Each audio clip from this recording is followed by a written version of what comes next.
Good afternoon, everyone. Am I audible? Yes, ma'am. Good afternoon. Okay. I hope presentation is visible to all. The exercise prescription guidelines. Yes, ma'am. Okay. The exercise prescription guidelines. ये मैं पहले भी lecture में पढ़ा चुकी हूँ, but most of you were absent and it was not clear to all. So today again I'll discuss about the exercise prescription guidelines in elderly, which is in your syllabus, and it is very important uh, for all of you to how to prescribe the exercise. So it is very important क्योंकि आप लोग ऐसे तो नहीं बोलते हो कि कभी भी कर लेना एक्सरसाइज और कितना भी कर लेना. You have to prescribe in such a manner that the intensity, frequency, time, duration, all should be, sorry, uh, all should be in precise manner. Okay, so there are FIT principle, that is FITT. So we will discuss one by one about this. So first one is what is the introduction of your exercise prescription. अगर पहले भी किसी को याद होगा, अगर class में मैंने पढ़ाया था, so the an exercise training program is best designed to meet individual health and physical fitness goal. ऐसा नहीं है कि अगर पेशेंट और athlete he or she is unable to perform any exercise and you are going to prescribe any kind of exercise. ऐसा तो नहीं होता है. अगर आप देख रहे हो उसके एमएमटी 0 है या उसका स्ट्रेंथ लेवल उतना नहीं है, तो which type of exercise you are going to prescribe is important thing. कि उसको initially if there is an acute case and the pain scale is average, mean there is pain, तो वो उसके fitness goal से meet करता है कि नहीं करता है, और उसकी डिमांड के अकॉर्डिंग आपको एक्सरसाइज प्रिस्क्राइब करनी है. So exercise prescription is all about the, just a second, exercise prescription is all about the uh, prescribing exercise with the demand of your athlete or what is the requirement of an athlete with the pain. So this should be there.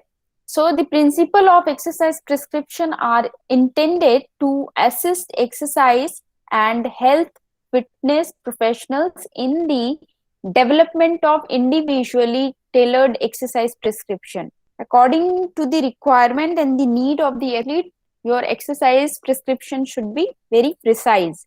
These principles are based on the application of scientific evidence on the physiologic, psychological, and health benefits of exercise training.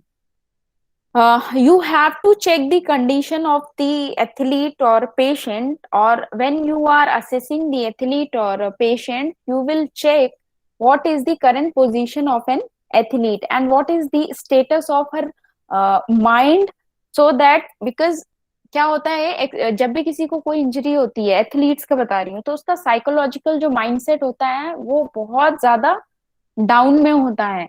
So you have to counsel them कि आपको ऐसा ठीक है, injury होता है, it's a part of game, so आपको उससे बाहर भी आना आपको ही है. So you have to make the mind of an athlete how to how to go towards the rehab plan as well as the training plan.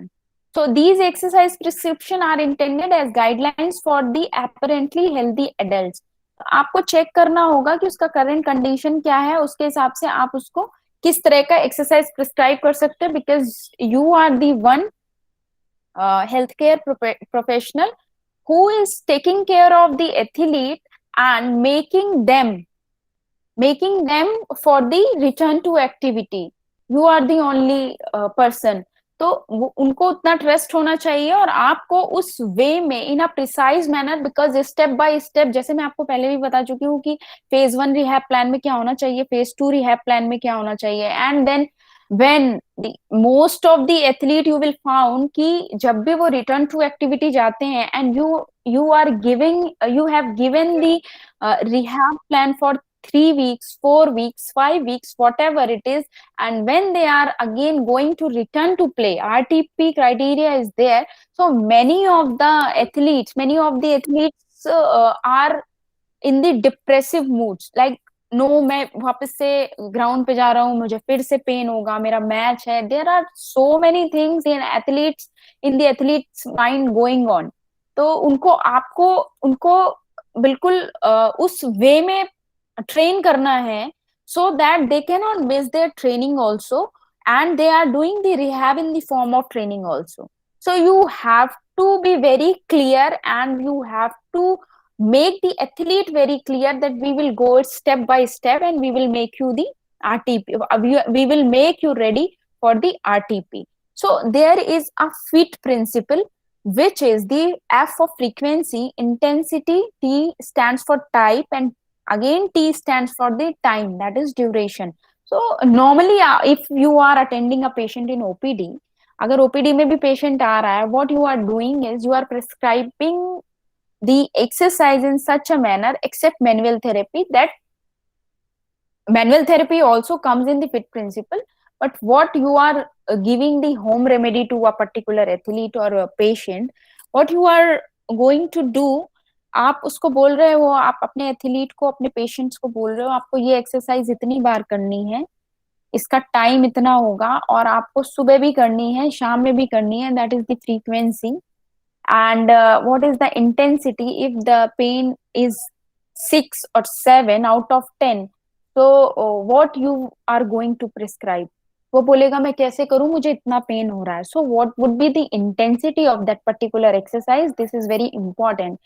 अभी आप अगर पेशेंट कोई लेके आ रहा है 8, सपोज वास स्केल इज 8 आउट ऑफ 10, और आपने उसको एक्सरसाइज आइसोटोनिक प्रिस्क्राइब कर दी, वो बोलेगा अरे क्या है डॉक्टर साहब, मुझे इतना पेन हो रहा है और उसमें भी इतना मूवमेंट करा रहे हैं. So what is the your aim is first 2 days to reduce the pain first. No exercise. With the conservative treatment, first is to reduce the pain. That should be your first goal. तो उसमें intensity का कोई role नहीं. When you are starting the exercise, then what would be the frequency, intensity, the type and time. Suppose for example, I am giving an example, then osteoarthritis, जो बहुत सारे लोग आप नॉर्मली ओपीडी में देखते हो. एक ऑस्टियोआर्थराइटिस का पेशेंट आ रहा है bilateral, okay, OA bilateral, and there is swelling in the knee with the VAS scale is 7 out of 10, and he or she is coming to you, what would be your assessment plan and what would be your exercise prescription plan? Please tell me, क्योंकि ये cases आपने OPD में बहुत देखे हैं. So what you normally do? Can anybody tell except Nancy? Except Nancy, can anybody tell? Ma'am, please repeat the question. Sorry. Ma'am, please repeat what you say. I'm not able to hear. Voice clear नहीं है. Easy आहिस्ते बोलो, क्या बोल रहे हो? Ma'am ये कह रहा हूँ कि एक बार रिपीट कर दीजिए, आपने क्या पूछा. I am asking the question. Normally आप ओपीडी में पेशेंट देखते हो, आपके पास ओ ए बाइलेटरल नी का पेशेंट आ रहा है, what you are going to prescribe the exercise before after the assessment plan. In short, what would be your assessment and what would be your exercise prescription plan? Normally what you do, बहुत सारे patients देखे हैं ना आप लोगों ने OPD में osteoarthritis, बताइए. Yes ma'am. हाँ बताइए. मैम इलेक्ट्रोथेरेपी में अगर देखा जाए तो मोडलिटी देते हैं जो टेंस है और अल्ट्रासाउंड. वेट, मैंने पूछा what would be your assessment plan in short. ये तो मैंने बोला उसका वास स्केल 7 है. what you are going to assess in short मुझे बता दो, सब्जेक्टिव ऑब्जेक्टिव. मैम डिटेल में नहीं बता पाऊंगा अभी.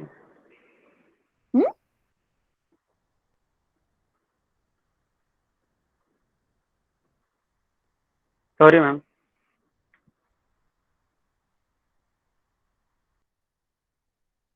आप आंसर कर रहे हो अभी? नहीं मैम, एक बार प्रॉपर बता दीजिए आप तो मैं बता पाऊंगा।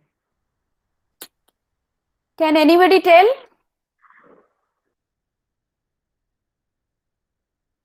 What would be your assessment plan in simple osteoarthritis bilateral knee? And VAS scale is 7. Patient is coming to your clinic or in the OPD, and she or he is unable to walk properly. VAS scale is 7 and knee swollen up. What would be your assessment plan and the treatment plan, especially the exercise prescription?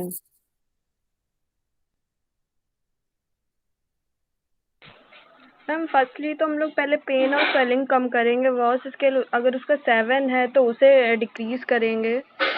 जब वो normal हो जाएगा then फिर exercise और modalities के through और release देंगे और साथ ही ठीक है, साथ चलो उसे ब्रेसेस।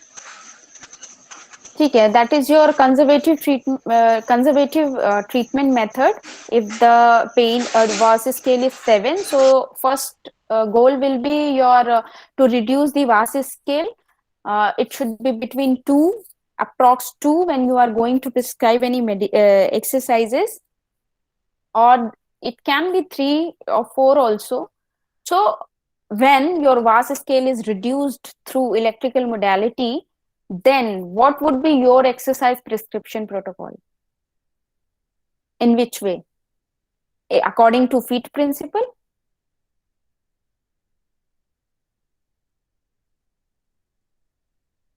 मैम आइसोमेट्रिक एक्सरसाइजेस और क्वाड्स की एक्सरसाइजेस नॉर्मली हम लोग देते हैं यहाँ पे ओपीडी में। नॉर्मली देते हैं क्योंकि दिया जाता है, सीनियर्स ने बताया है Yes, इसलिए ma'am. दिया जाता है, बट आई एम आस्किंग, ठीक है मैं बता रही हूँ उसमें आपको क्या देना है। What would be your frequency, what would be your intensity, type and time. Okay, जैसे अभी आपने बोला आइसोमेट्रिक देते हैं, that is a type of exercise. why you are giving the isometrics only in the starting condition or initially?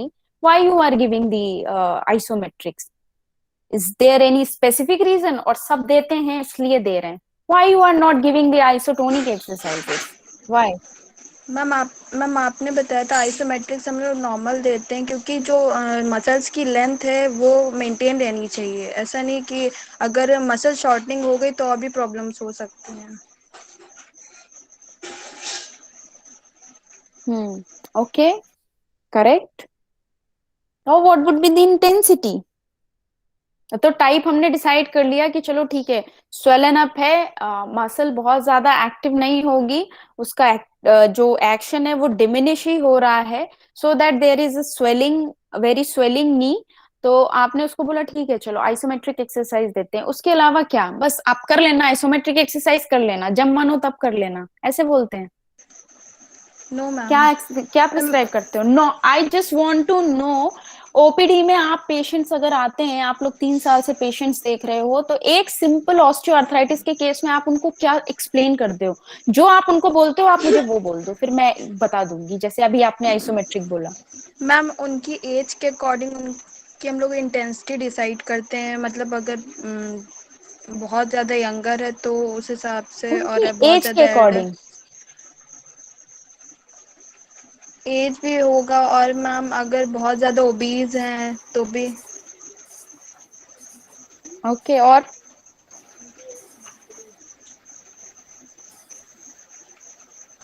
Anything else? Ma'am उसकी intensity depend okay करेगी Nancy. उसकी joint क्या है, और डिटरमाइनिंग क्या फैक्टर उसकी जो उसकी इंटेंसिटी? जॉइंट को अफेक्ट कर रहे हैं उसमें। हम उसकी इंटेंसिटी अभी डिपेंड करेगी कि जिस जॉइंट पे हम कर रहे हैं उसकी कंडीशन क्या है, कौन कौन से फैक्टर जिसको अफेक्ट कर रहे हैं। और फर्दर अगर हम इंटेंसिटी देते हैं उसकी वजह से जॉइंट पे एक्स्ट्रा लोड पड़ के जॉइंट और डिग्रेड ना हो। तो मैम एक जो आमतौर पर आइसोमेटिक प्रेफर करते हैं हम 6-6 सेकंड्स के आइसोमेटिक प्रेफर करते हैं मैम। और मैम जिसको कंटिन्यू करते हैं 10-10 मिनट तक के लिए पर आवर अगर देखा जाता है तो ma'am. per hour. Okay, correct. Huh? That is the frequency. That comes under the Yes, frequency madam. if you are giving the per hour or after 6 hours. That is the frequency or the event or the set of exercise you are prescribing in the reoccurrence manner. आप उसको कितनी बार दे रहे हो, ठीक है. That is the frequency. I want to tell you this because आप लोग देते तो हो बट आपको उसका रीजन नहीं पता है कि क्यों देते हैं. Yes Nancy. मैम अगर हम लोग अगर फ्रीक्वेंसी की बात करते हैं तो उस पे हम लोग नंबर ऑफ डेज सिलेक्ट कर सकते हैं कि एक वीक में हमें कितना डेज में उनको मतलब प्रेस्क्राइब करना है.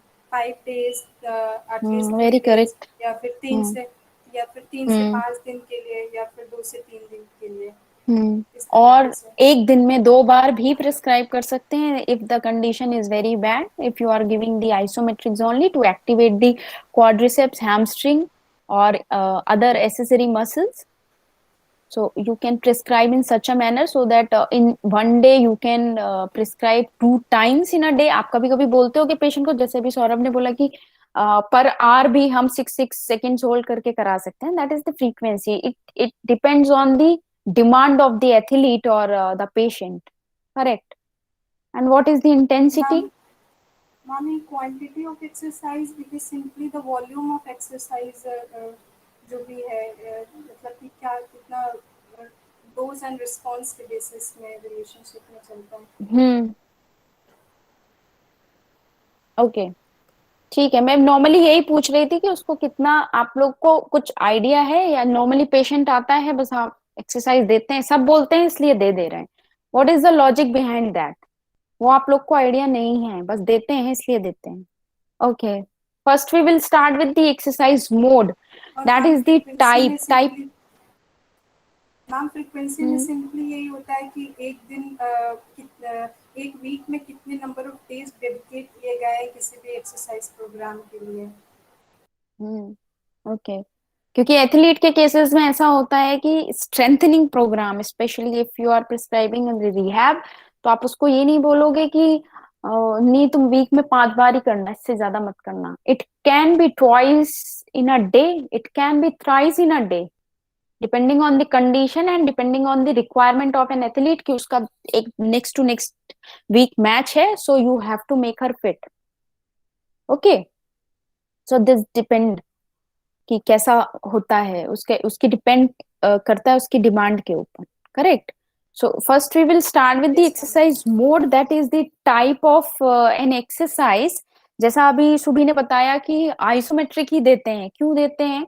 इनिशियली केस में क्या है, उसकी क्वाड्रिसेप्स और हैमस्ट्रिंग है वो वीक है, तो वो वीक है. सो जस्ट अ सेकेंड ना, I will be back just a minute.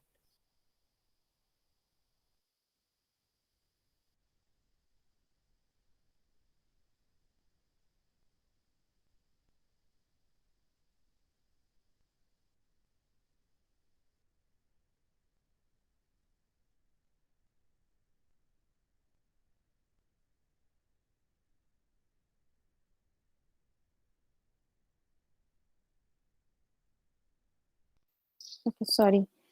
So the exercise mode, the type, which type of exercise the athlete need. Okay, overuse injuries such as tissue damage resulting from repetitive demand over time, termed cumulative trauma disorders, are of particular concern to middle-aged and older adults. So adherence to an exercise program may be improved by introducing a varied program of exercise. जैसे different types of exercise हैं, उसके हिसाब से हम उसको exercise prescribe करेंगे.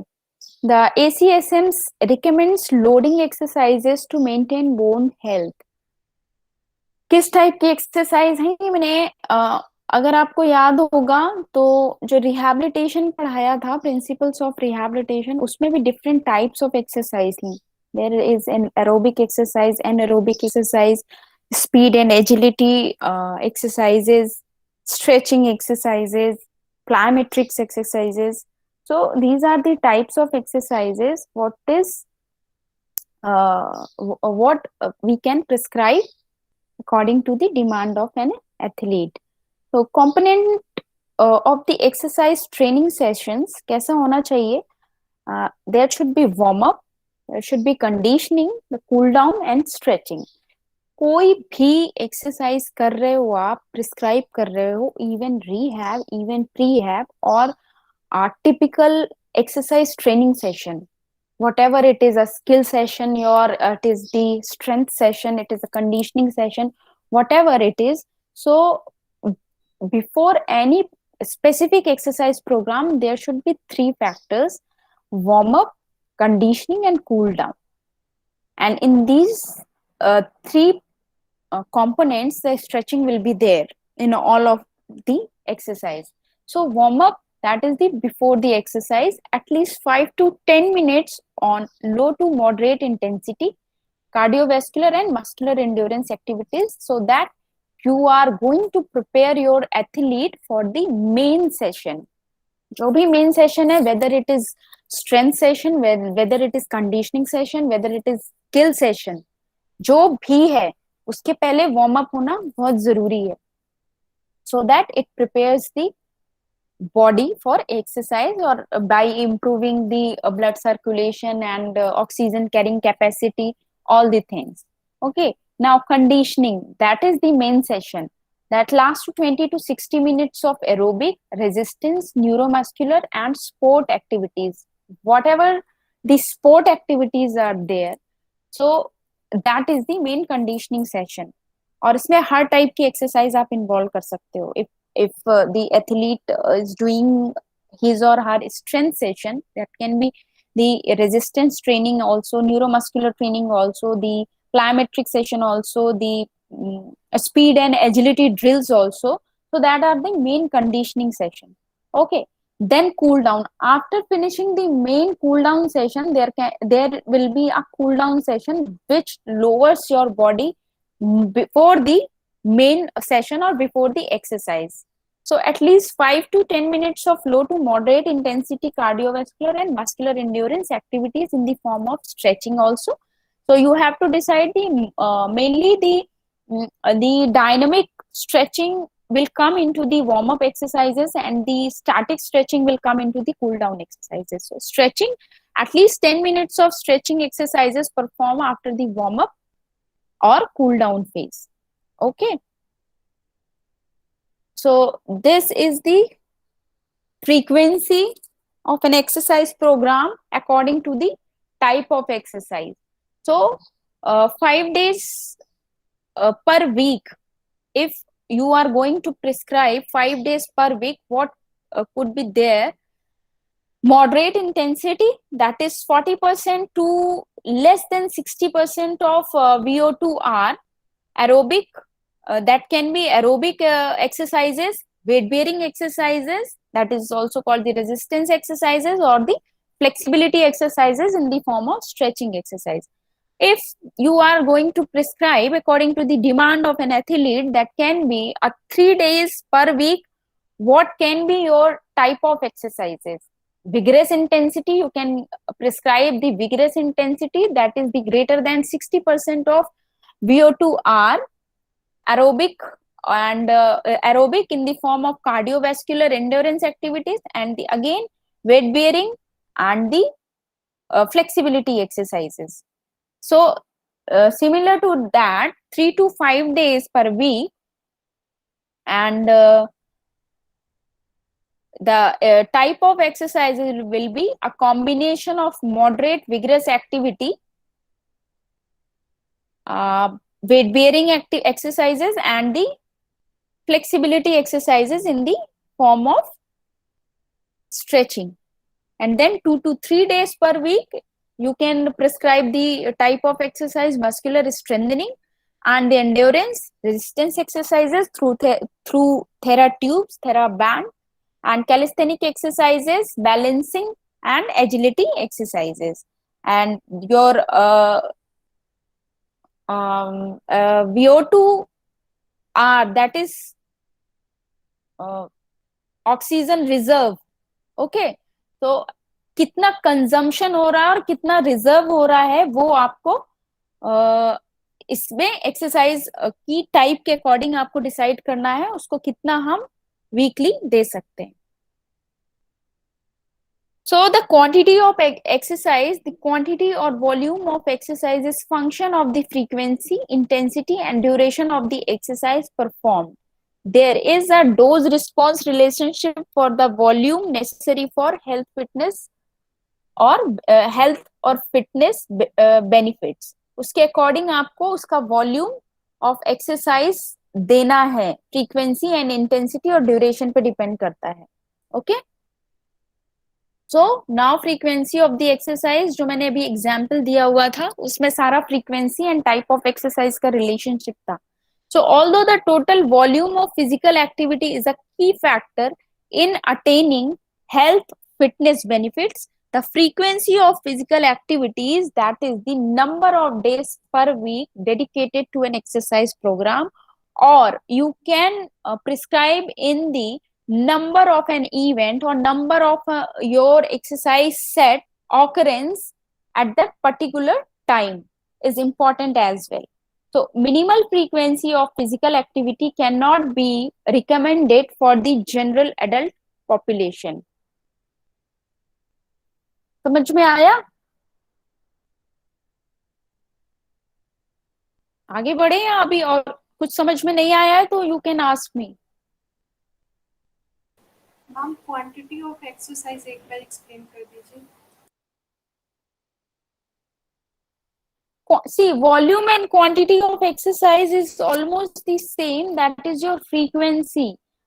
Frequency, volume in the sense, if you are making a set of exercise, suppose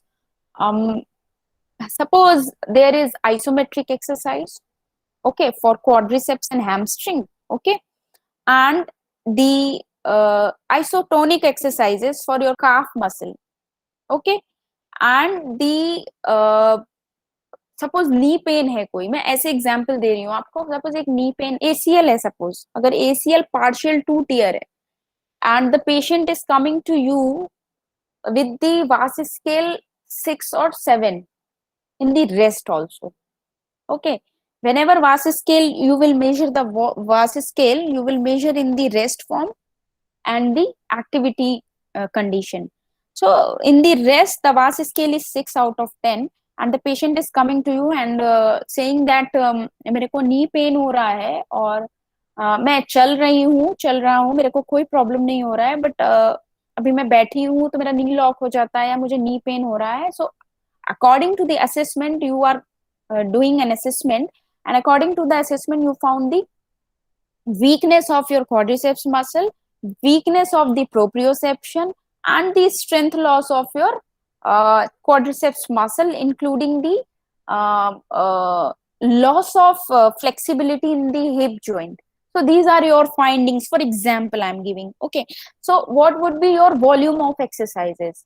If your volume of exercises are too much for every joint, like hip joint stretching program, knee joint strengthening program, your hamstring, your quadriceps, your adductor, your abductors and the calf muscles also, if you are making a set of exercises, okay, kind of exercises like isometrics is there and isotonic is there, so there will be the prescription like that कि उसका exercise का जो volume होगा और frequency वो week में और दिन में उसको स्ट्रेंथनिंग का कितना नीड है.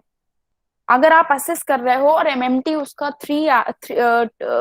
2 आ रहा है तो उसका फ्रीक्वेंसी कितना होना चाहिए कि उसका स्ट्रेंथनिंग नॉर्मली आ जाए and you can move on to the next phase of rehab, that is the isotonic और हेवी वेट बेयरिंग एक्सरसाइज और हेवी रेजिस्टेंस एक्सरसाइजेस. तो वो जो क्वांटिटी है, जो वॉल्यूम है, वो एक्सरसाइज आपको उसको कितने टाइम में रिपीट करवाना है, दैट इज द फ्रीक्वेंसी. अभी जैसे इसमें नॉर्मल हेल्दी इंडिविजुअल का दिया हुआ है कि 5 days पर वीक करा सकते हैं, नॉर्मली एक नॉर्मल स्ट्रेंथ ट्रेनिंग प्रोग्राम चल रहा है, किसी का भी नॉर्मली जिम करता है. बट अगर आपके पास एक एथलीट आ रहा है, उसका वास स्केल भी बहुत ज्यादा है आपने रिड्यूस कराया, उसके बाद उसको स्ट्रेंथनिंग प्रोग्राम उसकी नॉर्मल करनी है, उसके नॉर्मली जो टीममेट्स हैं उनके जैसा करना है, तो उसकी आपको फ्रीक्वेंसी बढ़ानी पड़ेगी, that volume should be increase. Got it, got my point? और एक्सप्लेन करूं मतलब? मैम आ गया, यस मैम। दिन में मतलब जैसे नॉर्मली आप अब ऐसे नहीं है, जैसे मैंने एक एग्जांपल दिया है, वीक में 2 से 3 बार करा दो बस, उसके बाद जरूरत नहीं है, ऐसा नहीं है। अगर आप किसी कंडीशन वाइज पेशेंट को देखोगे और उसका असेसमेंट में कुछ चीजें आपने फाइंड आउट करी हैं कि उसका स्ट्रेंथ नहीं है, तो strengthening can be done in every hour also, in every 6 hours also, in every 8 hours also. किसी किसी पेशेंट को नीड होगी तो आप उसको बोलोगे नहीं तुम दिन में 2 बार कर लेना, नहीं तुम दिन में 1 बार कर लेना, तुम्हारे लिए इतना ही नीड है। This will depend on your assessment also और what exactly an athlete needs. अगर उसका स्ट्रेंथ प्रॉपर है बट वो बोल रहा है मेरे को कोई प्रॉब्लम नहीं हो रहा है, बस मेरा नी ग्रेड 1 ACL स्ट्रेन है, सपोज एक पेशेंट आता है आपके पास, बोल रहा है कि नहीं मुझे, मैं सारी एक्टिविटी कर लेती हूँ, मुझे कोई प्रॉब्लम नहीं होता है, बट समटाइम्स कभी कभी ग्राउंड पे बहुत ज्यादा स्पीड ट्रेनिंग कर लेती हूँ या सडन क्विक मूवमेंट करती हूँ तो माई पेन गेट एग्रीवेट। तो उस कंडीशन में आपको क्या करना है, you will obviously you will assess every condition and according to the symptoms. अगर वो बोल रही है कि, और आप चेक कर रहे हो उसका MMTB ओके है, तो what is the need of need for that particular athlete. तो बोल रहा है मुझे स्पीड में प्रॉब्लम हो रहा है, मैं जस्ट सडन कट करती हूँ या सडन क्लू आता है मुझे और मैं, हाँ दैट शुड बी इंक्रीज। तो हाँ हाँ करेक्ट करेक्ट, तो आपको वो उसका इंक्रीज कराना है, वो उसका फ्रीक्वेंसी बढ़ाना है। स्ट्रेंथ ट्रेनिंग उसका जो चल रहा है वो चलने दो, but what is your treatment component is at that particular symptom is your proprioception, balance and coordination. So you will make an exercise set, exercise program according to the requirement of proprioception, and you will prescribe them to do it for daily, once in a day, twice in a day or thrice in a day, depends. It will be better to do twice in a day for an athlete. कभी कभी आपके पास OPD के patients होते हैं, उनको आप exercise कराते हो आइसोमेट्रिक, आइसोटोनिक, उसके बाद आप नहीं बोलते हो उनको आप घर पे भी जाके ऐसे रोल बना के ऐसे कर लीजिएगा। What you are doing that, you are giving a strengthening program to the patient in the frequency, increasing the frequency of particular sets of exercises. Correct? Yes ma'am, yes ma'am. कोई doubt है? और किसी को भी कोई doubt है तो पूछ लो, इसलिए मैं ये दोबारा पढ़ा रही हूँ बिकॉज आई नो कि आप लोग को ये समझ में नहीं आया था। Okay, intensity of exercise, exercise of at least, हाँ मैम एक प्रिंसिपल आता है कभी कभी इसी एक्सरसाइज में, हिट प्रिंसिपल। कौन सा? तो उसमें जैसे हिट, HIIT,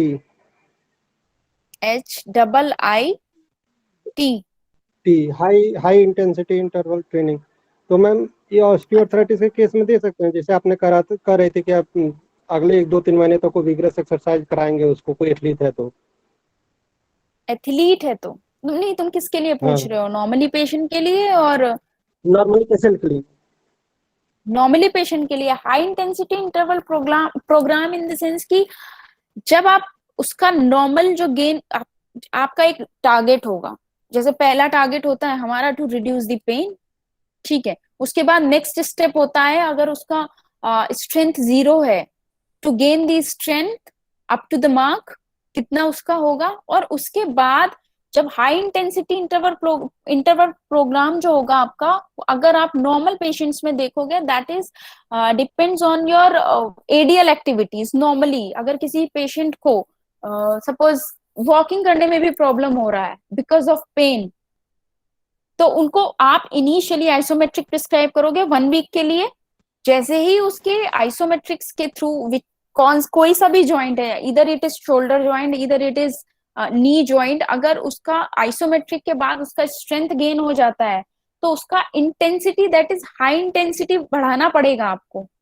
उसका ऑटोमेटिकली उस पेशेंट का इंटेंसिटी बढ़ जाएगा, तो आप उसको ब्रेक देके इंटेंसिटी प्रोग्राम बढ़ा सकते हो, हाई इंटेंसिटी एक्सरसाइजेस कराने। क्योंकि एक पीरियड के बाद आप क्या करते हो, पहले तो आपने आइसोमेट्रिक दिया, आइसोमेट्रिक जब आपका गेन हो जाएगा, then you start the isotonic, isotonic start करने के बाद you start the resistance training, ठीक है। रेजिस्टेंस ट्रेनिंग के बाद you start the gait training, that is towards the increasing the intensity of particular exercises। आप इंटेंसिटी बढ़ाते जा रहे हो, आप अपने गोल को अचीव करने के लिए इंटेंसिटी डे बाय डे बढ़ाते जा रहे हो, और वो फ्रीक्वेंसी से ही आएगा। आपने फ्रीक्वेंसी वाइज दिया, अगर दिन में 2 बार भी आप करा रहे हो, तो हो सकता है 5 डेज में आपका फर्स्ट टारगेट अचीव हो जाए, कि उसको स्ट्रेंथ गेन हो जाए। स्ट्रेंथ गेन के बाद दूसरा टारगेट होगा ना, कि अगर उस पेशेंट को नॉर्मल एडीएल करने में प्रॉब्लम हो रहा है, तो आप उसको कैसे एनहांस करोगे उसकी एडीएल एक्टिविटीज को इजी करने के लिए। तो धीरे धीरे आपको इंटेंसिटी भी बढ़ाना है, ठीक है, समझ गए? Okay, now intensity of exercise, exercise of at least moderate intensity, that is the 40% to less than 60% VO2 reserve that increases heart rate and breathing is recommended as the minimum exercise, sorry, intensity for adults to achieve health fitness benefits. Okay, a discussion concerning exercise intensity cannot be complete without understanding the prediction of maximal heart rate when a graded exercise test to maximal capacity has not been completed on the subject on patient. That should be your 220 minus age, that is your maximum heart rate. So you have to check the heart rate. This is the intensity for an athlete. I'm talking about the athlete. Okay, various methods are used to quantify exercise intensity, including heart rate reserve and VO2R, that is oxygen reserve, perceived exertion, that is RPE, absolute energy expenditure per minute, that is in the form of kilocalorie per minute, and percentage oxygen update. So what is the RPE? This is very important because आप हर time तो आपका heart rate और वो सब check नहीं करोगे, but you can ask few question to your patient or your athlete, so that you can easily rule out the exertion level and the intensity exercise program that what athlete is going through in the form of intensity. So this is the rating of perceived exertion. I'll share a picture in the group. In that the ratings of perceived exertion is there. There is the 10 ratings. जैसे वास scale होता है, वास scale में आप patient को बोलते हो कि मार्क करिए आप। मैम बॉक्स स्केल के अंदर में इसको रीड करते हैं। बॉक्स किसको? BORG। हाँ हाँ, आई नो बॉक्स स्केल, बट किसको रखते हैं बॉक्स? मैम परसीव्ड एक्सर्शन जो रेटिंग होती है। हाँ, इट समवॉट है, but it is different with this thing. ओहो, I deleted the picture,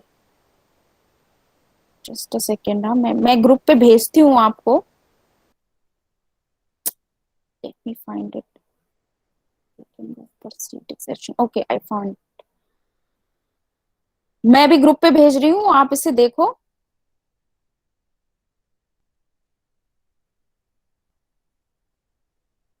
What is the perceived exertion?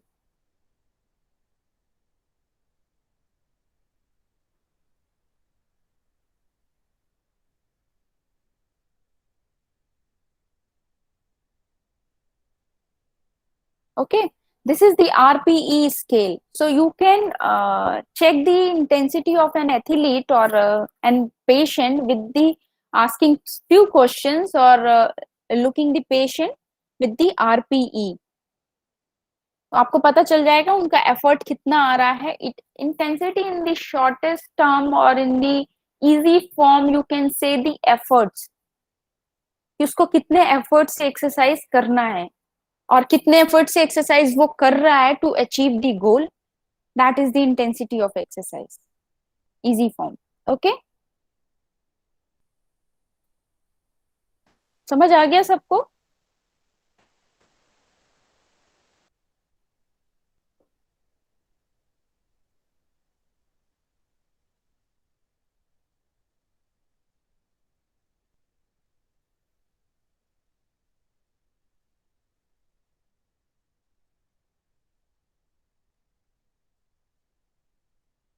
So next is the exercise quantity and duration.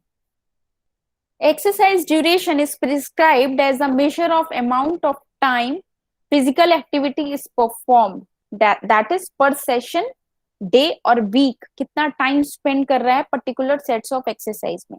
Or by the total caloric expenditure.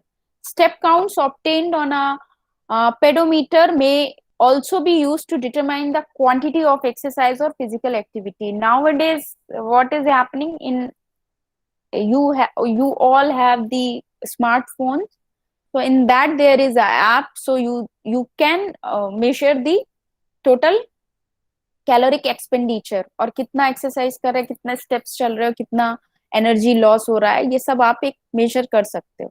The quantity of physical activity में be perform continuously in one session और intermittently and accumulated over the course of a day, one or more session of a physical activity of at least 10 minutes in a duration. तो मैं भी बात कर रही थी. So this is the exercise quantity and duration. So this was all about the your exercise prescription guidelines in the elderly, the healthy individual, as well as in the for the athlete. और आपको किस वे में exercise prescribe करना है, you can easily rule out. So any doubt in this topic? अब समझ में आया या अभी भी समझ में नहीं आया और एक्सप्लेन करूं?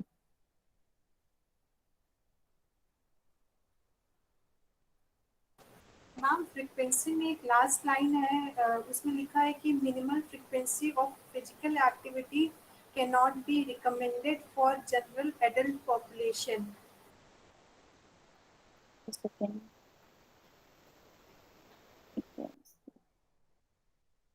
Minimal frequency of physical activity cannot be recommended for the general adult population. Adult population, adult population में तो कोई adult population in the sense normal healthy individual, तो उनके लिए कोई मिनिमल फ्रीक्वेंसी नहीं होती. It is the condition dependent. तो उनके लिए कोई मिनिमल फ्रीक्वेंसी का वो नहीं होता है कि आपको इससे मतलब ये इतनी एक्सरसाइज करनी है एडल्ट पॉपुलेशन के लिए, हेल्दी इंडिविजुअल के लिए. This is the condition dependent. Okay ma'am. Okay, yes ma'am. Any other doubt? कोई डाउट नहीं है? ओके, ऑलमोस्ट सिलेबस कंप्लीट होने वाला है. तो अभी तक जितना मैंने पढ़ाया हुआ है, अगर उनमें से कोई भी टॉपिक आपको नहीं समझ में आया है और आप वापस से चाहते हो कि मैं एक्सप्लेन करूं, प्लीज ग्रुप पे टॉपिक ने नाम डाल दो और मुझे बता दो, तो मैं दोबारा एक्सप्लेन कर दूंगी. आई हैव नो प्रॉब्लम, क्योंकि कुछ चीजें मैंने बहुत पहले पढ़ाई थी. अगर ना समझ में आ रही हो तो मेरे से पूछ सकते हो, दोबारा मैं पढ़ा सकती हूँ. मैम प्रिंसिपल ऑफ रिहेबिलिटेशन लिखा शुरुआत में. Principle of rehabilitation, yes ma'am. अच्छा ठीक है. इन प्रिंसिपल्स ऑफ इंजरी प्रिवेंशन सबको आता है? ये दोनों इम्पोर्टेंट है. यस मैम, हो जाएगा वो वाला मैम. केवल रिहेबिलिटेशन. प्रिंसिपल्स ऑफ रिहैबिलिटेशन चाहिए आप लोगों को? मैम और फिटनेस टेस्ट एक बार और ठीक है, ठीक है, मैं मैम एक्सप्लेन कर इंजरी दूंगी. प्रिवेंशन भी पढ़ा दीजिएगा प्लीज. अच्छा जी, मैं दोबारा पढ़ा दूं सारा कुछ, सारा सिलेबस पढ़ा देती हूँ मैं. ठीक है, 2-3 टॉपिक ही बचे हैं. आई थिंक ऑस्टियाइटिस प्यूबिस है एंड दी ओल्डर एथलीट है आपका एक सब टॉपिक, एंड बाकी तो सब कुछ फिनिश हो गया है आई गेस. मैक्सिलोफेशियल इंजरीज है वो मैं कल में खत्म कर दूंगी। ओल्डर एथलीट हो गया था मैम। सॉरी, ओल्डर एथलीट नहीं हुआ, यंगर एथलीट हुआ है। मैम दोनों अभी था। ओल्डर एथलीट का नहीं बचा हाँ, हुआ है, ओल्डर उसमें एथलीट रिस्क नहीं ऑफ हुआ है। एक्सरसाइजेस इन रिस्क, हाँ हाँ रिस्क जिसकी है थी। उसमें। हाँ हाँ हाँ। क्योंकि यंगर एथलीट का ये प्रिस्क्रिप्शन मस्ट। गाइडलाइंस भी बचे। मैम अरे यंगर प्रिस्क्रिप्शन एथलीट हुआ था और गाइडलाइंस यही चिल्ड्रन का है। हुआ था, children with chronic disease illness and nutrition हुआ था। क्रोनिक इलनेस इन चिल्ड्रन करके था वो। हाँ हाँ हाँ, वो 3 children with topic. Chronic illness and nutrition हुआ था, ओल्डर एथलीट बाकी है। ओल्डर एथलीट बाकी है और उसी में रिस्क ऑफ एक्सरसाइजेज हैं। उसके आगे जो टॉपिक है that is exercise prescription guidelines, वो यही है यस जो मैम। मैंने अभी पढ़ाया हुआ है। ठीक है, तो ओल्डर एथलीट है वो मैं पढ़ा दूंगी बाद में। और कंडीशन वाइज में ऑस्टियाइटिस प्यूबिस बाकी है। आई थिंक उसके अलावा सब कुछ हो गया है। Ma'am ankle sprain. स्विमर्स नहीं। ओके, स्विमर्स नहीं, चलो ठीक है, 2 चीजें हैं कंडीशन वाइज में। बाकी तो सब चीज, बाकी कंडीशन वाइज सब कुछ मैंने फिनिश कर दिया है ना। Yes ma'am, all completed. All completed, ठीक है। ये ओल्डर एथलीट का मैं आपको बाद में पढ़ा दूंगी। और जैसे ये टॉपिक्स बोले हैं आपने, फिटनेस वाला and the injury prevention and rehabilitation principles, ये मैं पढ़ा दूंगी आप लोगों को। ठीक है। और 2 कंडीशन है, osteitis pubis and this thing, your swimmers knee and the maxillofacial injuries भी बाकी है अभी। तो वो मैं अभी इस हफ्ते तो ये फिनिश हो जाएंगे छोटे छोटे टॉपिक। फिर मैं ये वाले आप लोग को रिवाइज करवा दूंगी, फिटनेस टेस्ट एंड ये principles of injury prevention and this. इसमें पिक्चर्स के साथ आपको शो कर दूंगी तो ज्यादा क्लियर हो जाएगा प्रेजेंटेशन में। Okay, so any other yes ma'am. Doubt so far from the whole syllabus, you can ask me. और I have uploaded the videos और लेक्चर्स ऑफ माय लेक्चर्स। तो अगर किसी को भी कुछ प्रॉब्लम है या रिपीट देखना है, आप तो UIHS के यूट्यूब चैनल पे जाके आप देख सकते हैं, टॉपिक वाइज पढ़ा हुआ है। ठीक है, okay ma'am. Okay. Okay any ma'am. Other doubt? No doubt? Okay, see you tomorrow then. Thank you. Thank you okay so ma'am, much thank ma'am. You. Thank you ma'am. Thank you. Thank you ma'am.